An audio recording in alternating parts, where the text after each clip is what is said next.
Hace una semana, quienes estuvimos acá y quienes nos vieron por la red y quizá nos están viendo hoy, yo creo que fuimos conmovidos por dos testimonios.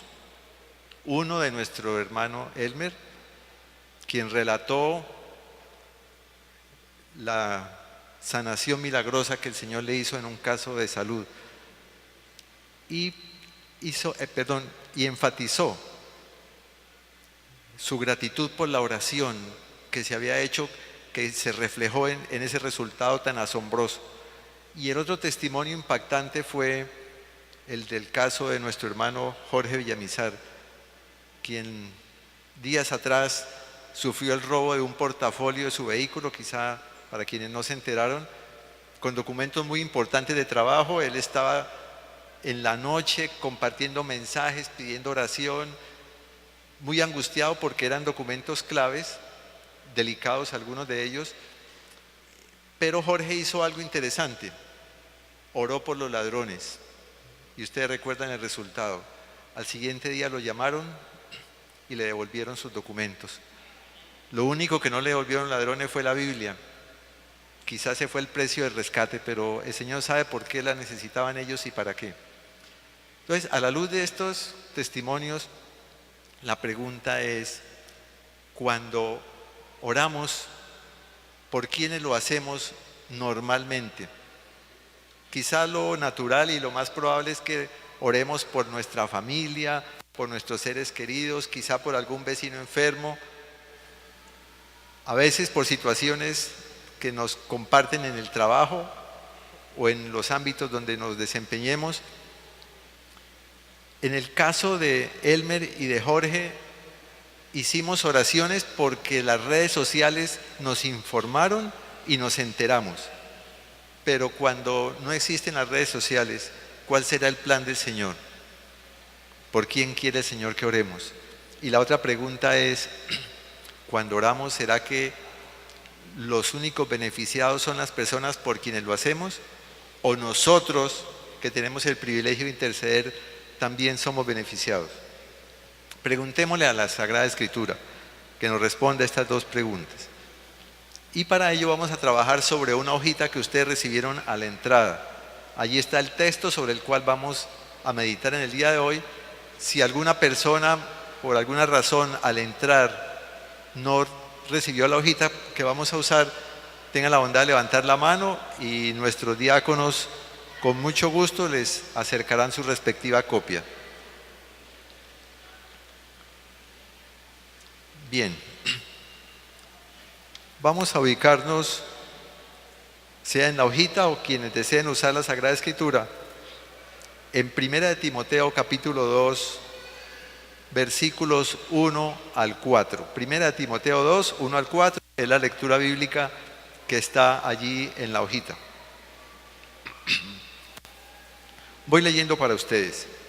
Dice así: exhorto ante todo a que se hagan rogativas, oraciones, peticiones y acciones de gracias por todos los hombres, por los reyes y por todos los que están en eminencia, para que vivamos quieta y reposadamente en toda piedad y honestidad. Porque esto es bueno y agradable delante de Dios nuestro Salvador, el cual quiere que todos los hombres sean salvos y vengan al conocimiento de la verdad. En este texto tenemos dos elementos, unas instrucciones claras y precisas del Señor, y tenemos el resultado de seguir esas instrucciones, las consecuencias. Vamos a hacer el análisis palabra a palabra del texto para entender en toda su magnitud qué nos quiere enseñar Dios en esta mañana. La primera palabra, exhorto. Pablo escribe a Timoteo, que era el apóstol o era el pastor mejor de la iglesia de Éfeso, y le quiere dar a entender un asunto muy importante, lo quiere aconsejar, lo quiere recomendar. ¿Y de qué manera? Luego dice, exhorto ante todo.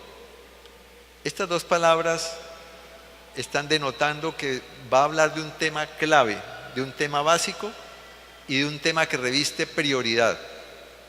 Yo creo que si nosotros vamos a salir de casa por unas horas o por unos días y llevamos a algún familiar a que nos cuide la casa y los niños, antes de salir ya en la puerta le decimos, mire, esté pendiente de cerrar la puerta, de no dejar las luces prendidas, darle de comer al perrito, pero ante todo le encomiendo al niño. Esas dos palabras le están resaltando que por encima de las demás cosas, la prioridad está en eso. Entonces el apóstol empieza exhortando que ante todo, ¿y qué es lo que él quiere que hagamos ante todo? Se hagan rogativas. Una rogativa es una plegaria de carácter personal que se hace al Señor considerando que Él es el único que puede atenderla o que puede solucionarla. Entonces el Señor quiere que hagamos eso, plegarias, que hagamos oraciones, que es nuestra comunión sagrada con el Señor a través de ese diálogo personal e íntimo con Él, y que hagamos peticiones. ¿Qué es una petición? Es una súplica, es una oración intercesora con la certeza de que mi petición llegó a la presencia del Señor. Por eso la ley nuestra también contempla los famosos derechos de petición, porque es algo que consideramos que llega a la persona que queremos que atienda algo y esperamos una respuesta de ellos. ¿Y qué más desea el Señor que hagamos? Rogativas, oraciones y peticiones y acciones de gracias. Usualmente somos muy buenos para pedir, pero usualmente a veces se nos olvida agradecer. Y el Señor quiere que seamos gratos con Dios y con los hombres, porque son los dos medios a través de los cuales Él nos bendice de diversas maneras. Entonces, hasta acá tenemos claro qué quiere el Señor que hagamos. Ahora, ¿por quién quiere que lo hagamos? Ahí dice, por todos los hombres. Y todos los hombres son todos los hombres. Ahí no cabe explicación. Para el Señor no hay raza, no hay color, no hay frontera, no hay idioma. Él quiere que hagamos esto por todos los hombres. La pregunta es, en nuestra devoción personal, ¿tenemos cupo para todos los hombres? ¿O nuestra oración es limitada a las personas que ya mencionamos y a veces nos fastidia el solo pensar de alguien con quien no comulgamos por su conducta o por sus cosas y limitamos el poder de la oración? Y en todos los hombres, que esa es una palabra absoluta, me llama mucho la atención que el Señor quiera destacar dos grupos de personas y lo hace a continuación, por los reyes y por todos los que están en eminencia. Cuando dice aquí por los reyes, no es que el apóstol Pablo aprobara la monarquía y estuviera de acuerdo con eso, sino que al momento de escribir este mensaje, la monarquía era el tipo de gobierno más común de la época bíblica. Pero cuando dice aquí por todos los reyes, el Señor quiere que fijemos nuestra mirada de manera especial en las personas que ejercen autoridad y en las personas que ejercen poder. Llámese autoridad o poder civil, militar, eclesiástico, familiar, en la casa. Quienes ejercemos autoridad somos los padres. Y el Señor quiere que fijemos los ojos en estos dos grupos de personas. Ahora, ¿por qué al Señor le interesa que nosotros como cristianos reconozcamos y cooperemos con las autoridades, sea que nos gusten o sea que no nos gusten? Vayamos, por favor, al libro de Romanos, capítulo 13, versículo 1. Romanos 13, 1.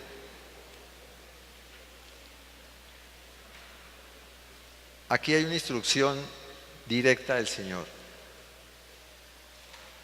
Voy leyendo para ustedes. Sométase toda persona a las autoridades superiores, porque no hay autoridad sino de parte de Dios, y las que hay por Dios han sido establecidas. Creo que el asunto es claro, ¿no? El Señor permite las autoridades, se dice que Dios quita y pone reyes, pero la autoridad es algo que el Señor lo ha conferido. Ahora, no significa el hecho de que las autoridades sean otorgadas por Dios, que Dios apruebe lo que hacen todos los mandatarios, no. Ni la conducta de todas las personas. El Señor otorga la autoridad para que sea ejercida en bien de su pueblo, pero un mandatario puede desviarse. Y si las cosas que ese mandatario exige o las cosas que hace van en contra de la ley de Dios, Dios nos dice que es necesario obedecer primero ¿a quién? A Dios antes que a los hombres. Entonces, lo que el Señor quiere destacar es, con respecto a las autoridades, gústeles o no les guste, cooperen. No se pongan en contra, a no ser que se estén violando los mandamientos de la ley de Dios. Y luego pasa a otro grupo humano, después de hablar por los reyes, y dice por todos los que están en eminencia. El diccionario dice lo siguiente acerca de la palabra eminencia: persona que sobresale en alguna actividad y destaca por sus méritos, poder o sus conocimientos. Por eso a veces dicen, es que el doctor tal es una eminencia, o el científico X es una eminencia. Aún una persona que se destaque en campos como el deportivo o en otros, la experiencia, su conocimiento le otorgan cierto poder y lo destacan. Y las personas en eminencia, ¿quiénes son? Los podemos caracterizar en una categoría grande a nivel organizacional, y son los jefes. Llámese rector, director, supervisor o los padres de familia. Son personas que a los ojos del Señor, por su posición y por su rol, están en eminencia. Entonces el Señor dice, oren por todos los hombres, pero, ojo, con los reyes y con las personas en eminencia. ¿Y por qué querría el Señor destacarnos esos dos grupos de personas?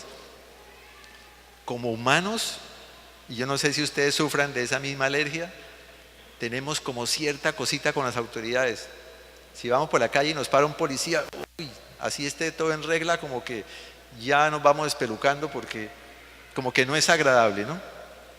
Y hacia las autoridades hay cierto saborcito de rebeldía desde el hogar, en el colegio y en todos los ámbitos. Entonces el Señor quería llamarnos la atención sobre esos dos grupos para que tengamos el corazón en paz. Colaboren y no se compliquen, nos dice el Señor, porque estando así no generamos ni rencor, ni fastidio, ni odio, y tenemos nuestra salud física, mental y espiritual sin complicación. Consecuencias de esto que nos pide el Señor, de orar, de hacer rogativas, oraciones, peticiones y acciones de gracias por todas las personas.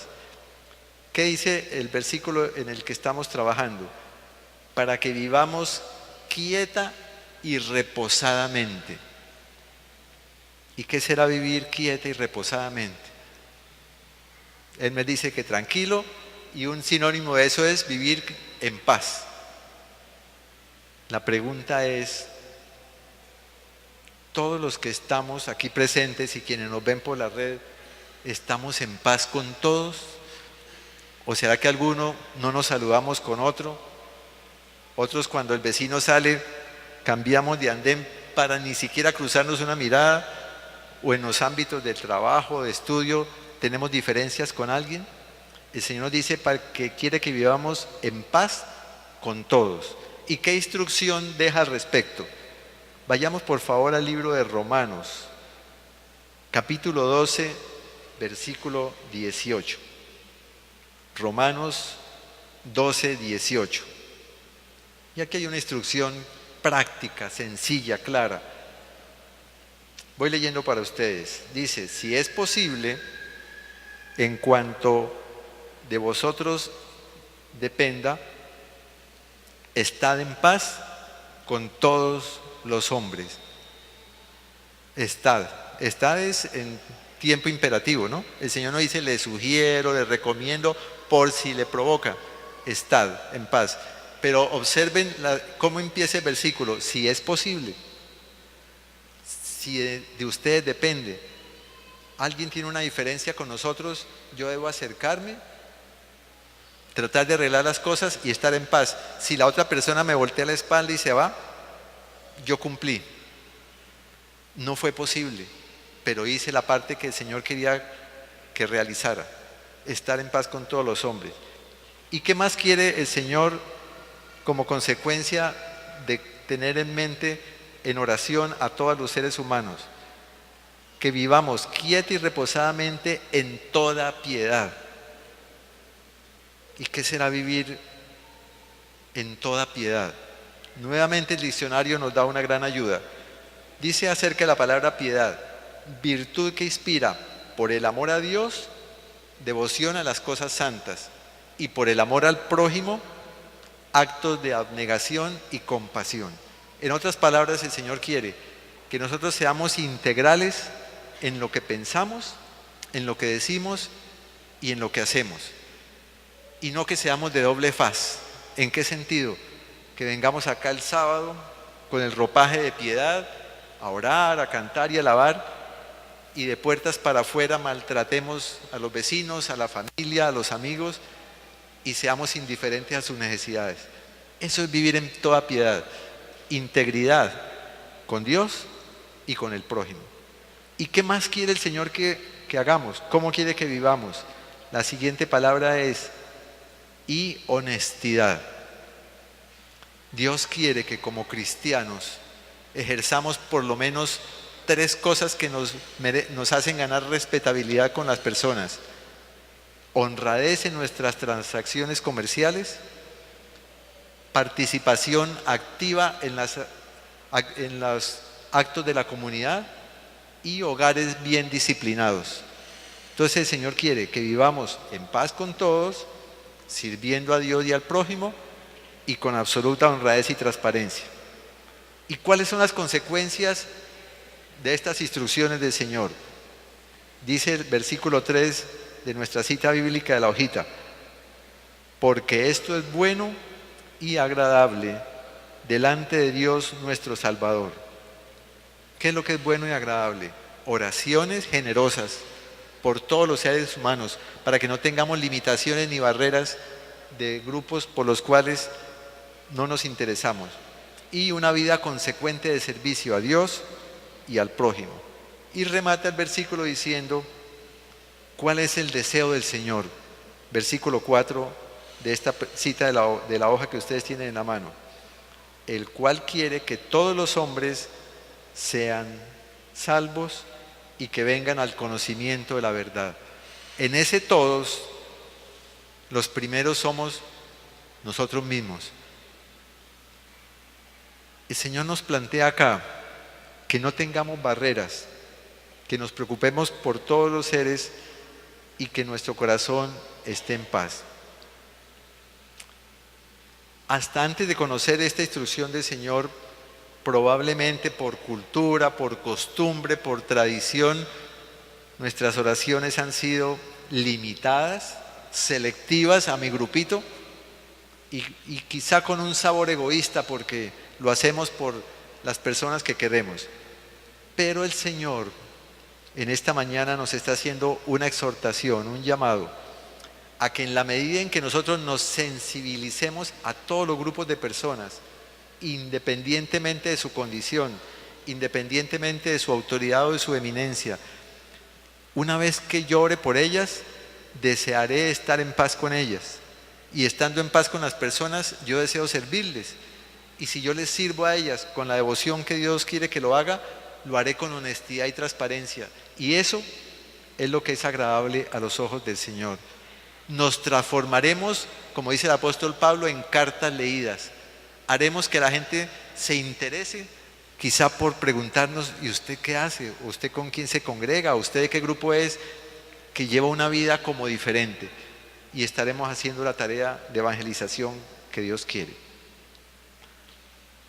¿Cómo podemos hacerlo? En la hoja aparecen unas categorías. No vamos a leerlas en detalle ni vamos a ir a las citas bíblicas, esa es la tarea de cada uno de nosotros, pero vamos a mencionar los titulares.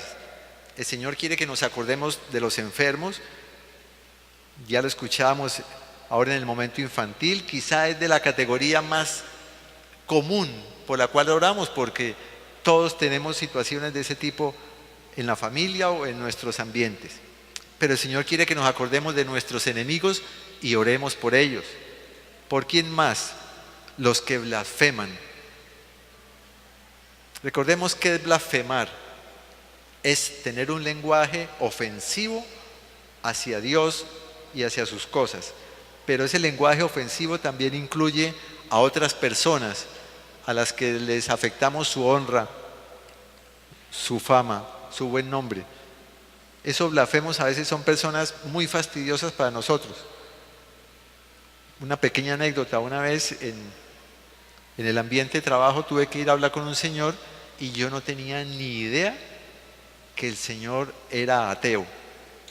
Y por alguna razón que desconozco, después de hablar de trabajo salió el tema de la fe o algo así, y este señor empieza a hablar de Dios de una manera que honestamente le pasa a uno lo de la olla de presión, ¿no? Va subiendo la temperatura y casi que se le ponen a uno las orejas rojas y quiere uno como estallar.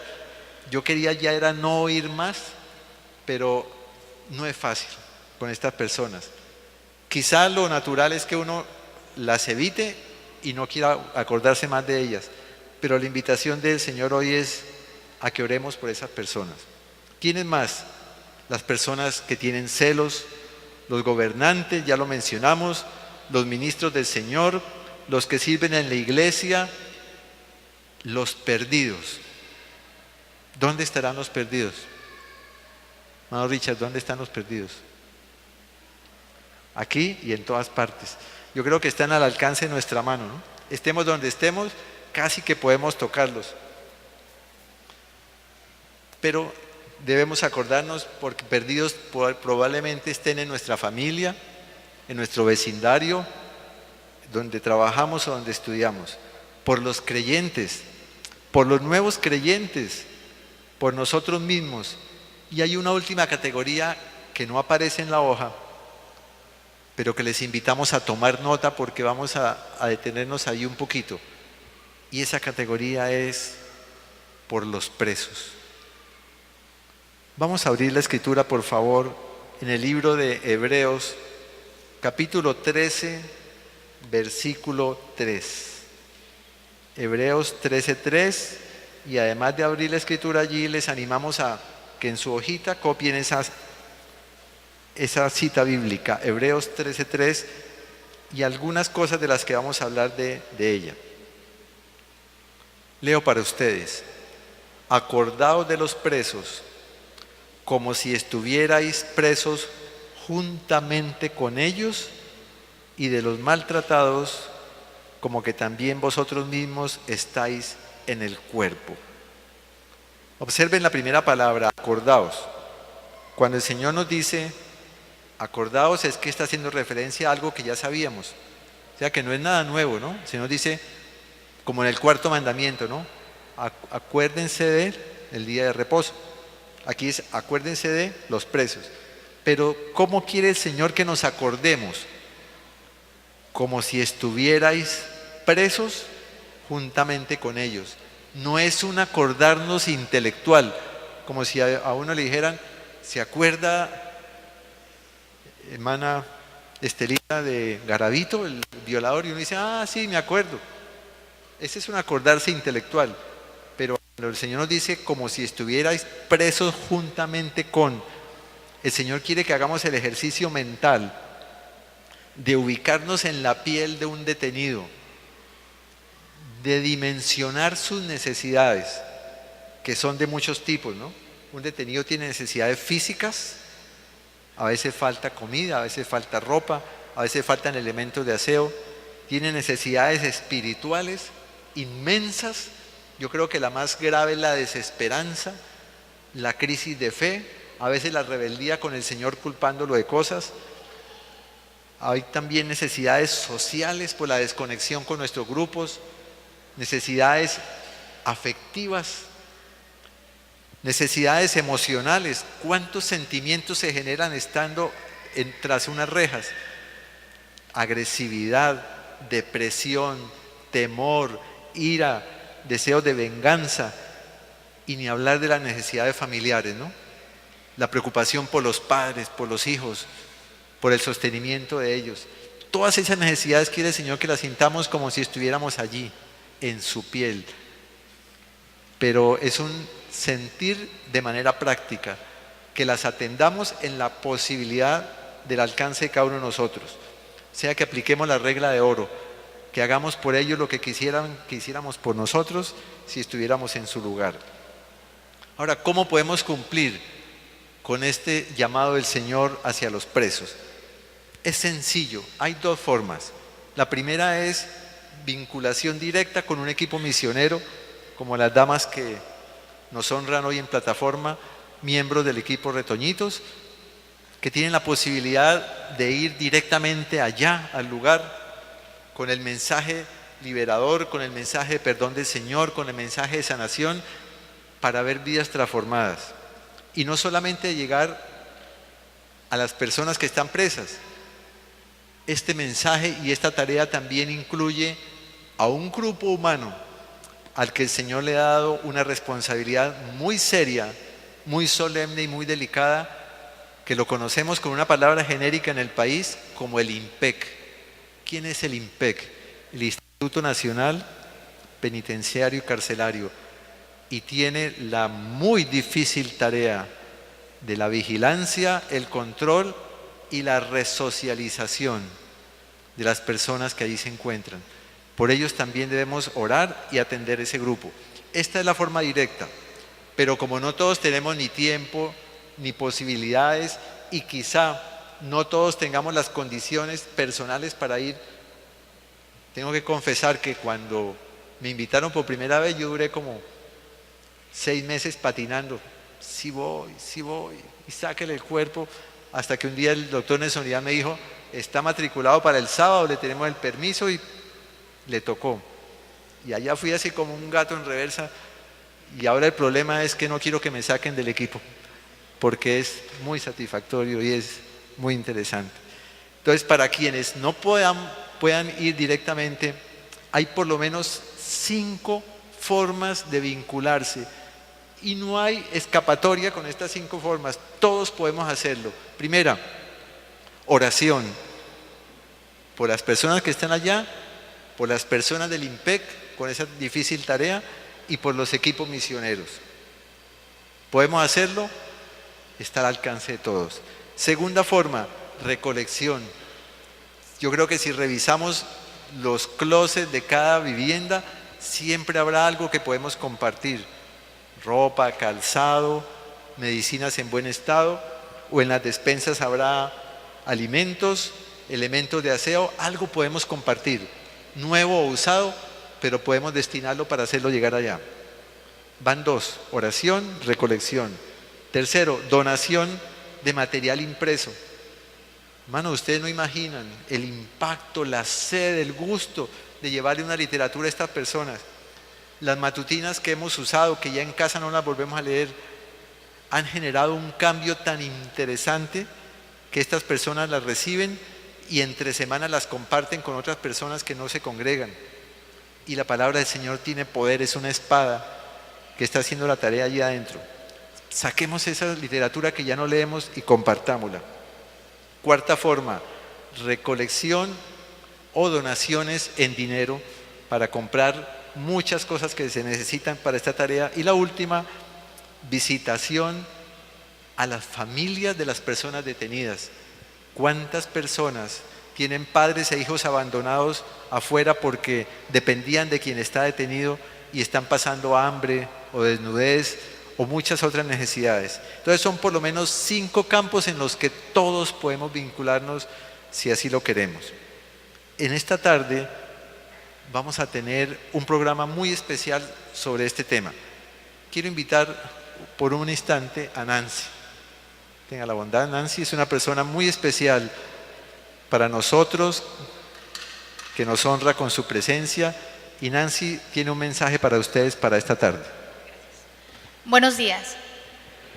Primero quiero agradecer a Dios por darme la oportunidad de estar aquí frente a ustedes y también al grupo Retoñitos por toda la labor que realizan en este sistema carcelario. Yo quiero compartir con ustedes mi historia y mi experiencia con Dios. La verdad, para mí es difícil pararme aquí porque no me gusta mucho hablar del tema, pero no lo hago por esto, sino como ¿cómo se puede decir? Una gratitud a Dios, exactamente, y un mensaje que tengo para ustedes, así como pues Él lo tuvo conmigo. Sí, yo soy extranjera, soy mexicana, entonces muchas personas piensan que por tener un medio o una actividad socioeconómica, un nivel cultural elevado no te va a pasar. Yo era azafata y mi nivel socioeconómico era muy alejado de todo esto y me pasó. Entonces yo quiero compartir con ustedes, ojalá cree en ustedes una semilla para que puedan compartir con estas personas que se encuentran privadas de la libertad y pues sigan con esta actividad tan grande y tan reconfortante, no solamente por las donaciones económicas que se dan, sino por la semilla de Dios que siembran en muchas personas. Allá adentro hay ahorita cerca de 500 personas, doctora, ¿sí? Tal vez van 100 al grupo, tal vez 2 realmente se queden con esta semilla, pero vale la pena. Entonces, ojalá nos puedan acompañar esta tarde y puedan pues escuchar los testimonios que tenemos para ustedes. Gracias. Gracias, Nancy, Dios la bendiga. Bueno, ya tuvimos la exhortación del Señor, unas instrucciones claras y precisas. Ahora la pregunta del millón, ¿cómo lo vamos a hacer? ¿Cómo es eso de orar por todos? Plegarias, peticiones y acciones de gracias. No nos compliquemos pensando que es difícil. El Señor es un Dios de orden y la invitación del Señor es a que estructuremos un programa personal de oración. El asunto es muy sencillo. Lo primero que tenemos que hacer es un listado de oración. Les animo a algo que a nivel personal me ha funcionado y es una libretica. Pequeñita, liviana, no abulta, no pesa, me cabe en cualquier bolsillo, pero cada vez que en los anuncios sale un nombre o en las redes sociales o en una llamada o en un contacto, lo escribo ahí porque aquí nos dicen oremos por fulano y cuando vamos en la esquina ya no nos acordamos del nombre. Entonces, una listica. Y lo otro es un programa como un calendario de oración. Ejemplo, el domingo voy a orar por la familia y los enfermos. El lunes, aunque me cueste a veces, voy a orar por los políticos, los gobernantes, el presidente Maduro y el presidente Santos.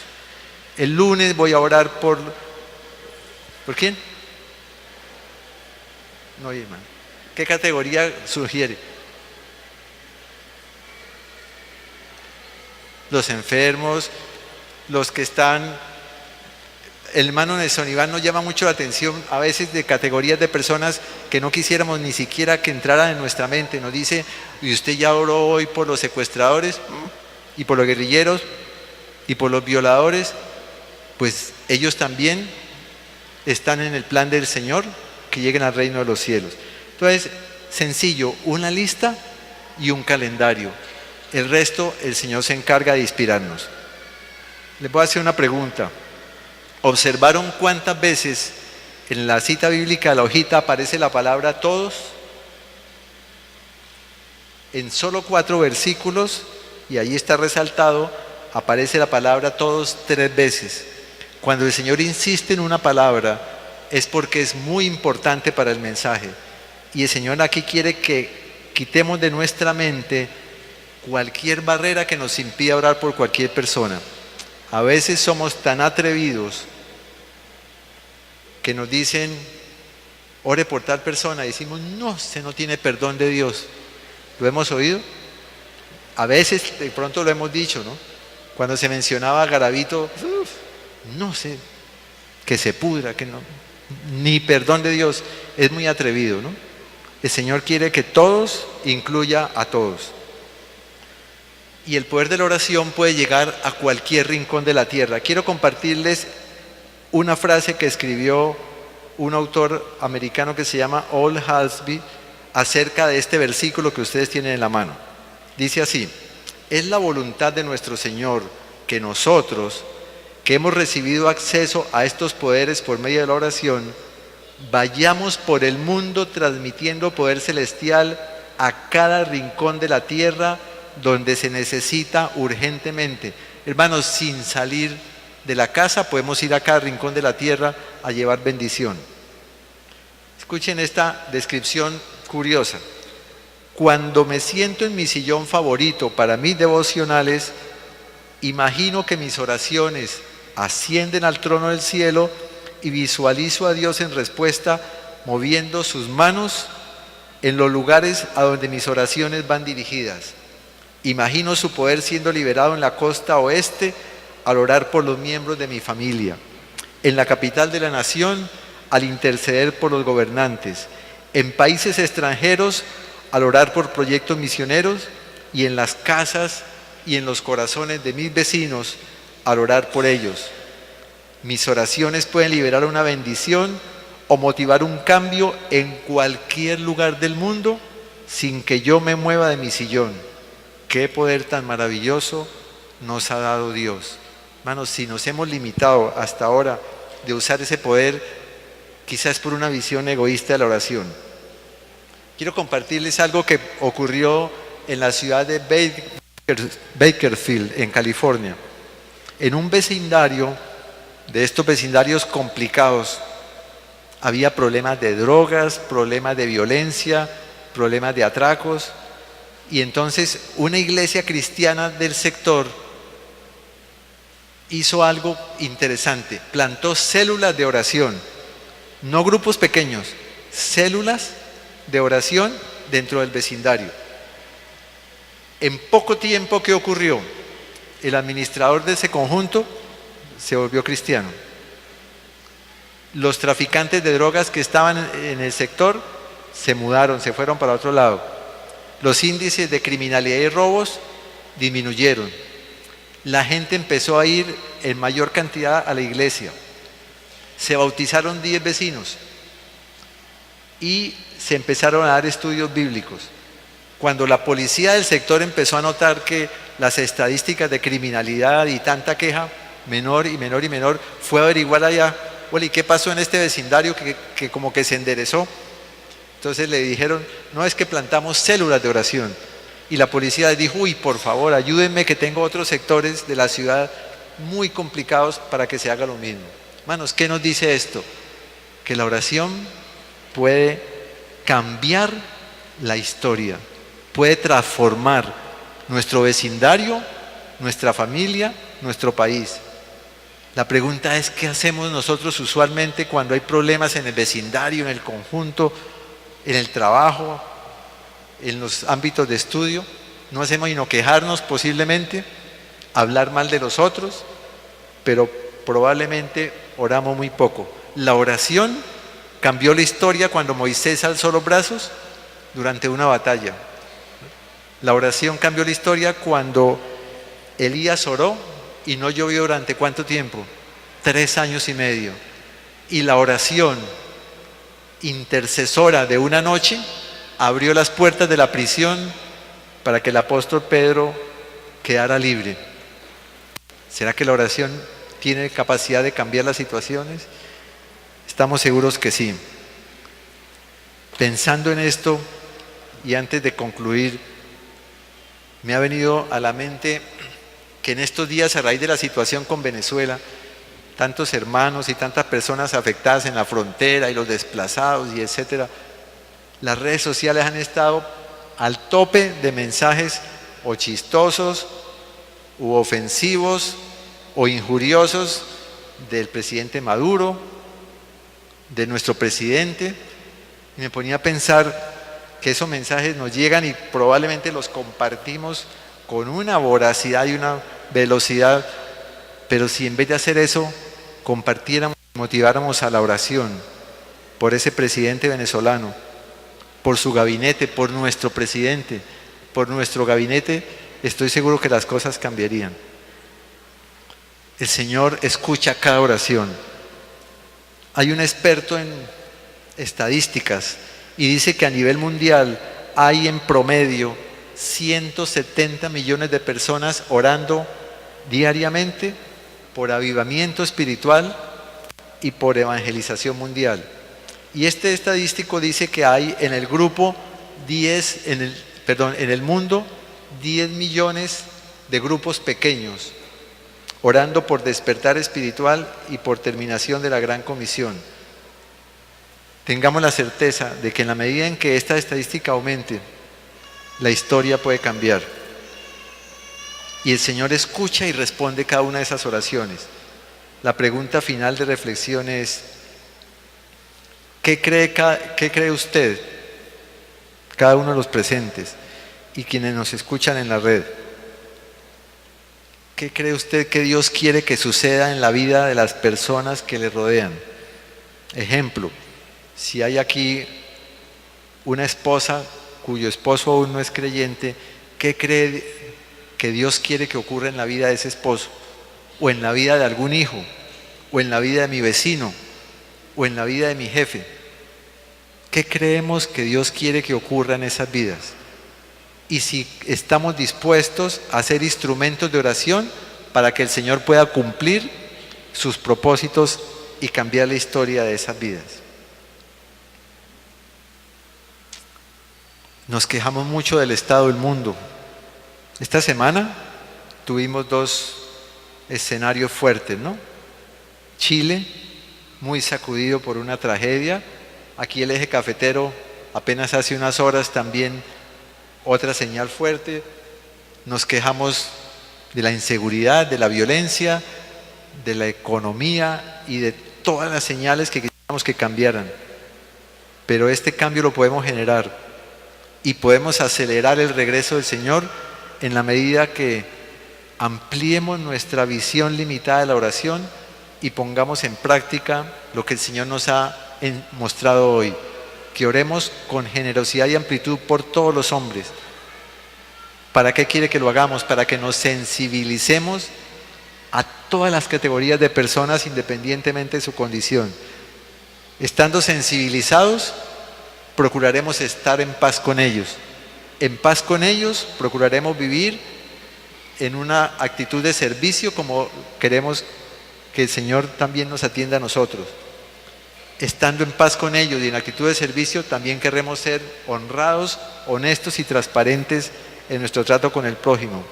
Y de esa manera, ser canales de evangelización a través de un testimonio que haga que la gran comisión llegue muy pronto a su final, para que, como dice la Escritura en el libro de Apocalipsis, muy pronto estemos donde ya no haya muerte, ni llanto, ni clamor, ni dolor, porque las primeras cosas, ¿y sabe cuáles son las primeras cosas? Las que están ocurriendo ahorita, ya pasaron. Que el Señor nos ayude, que ampliemos nuestro corazón y nuestra visión intercesora por todas las personas.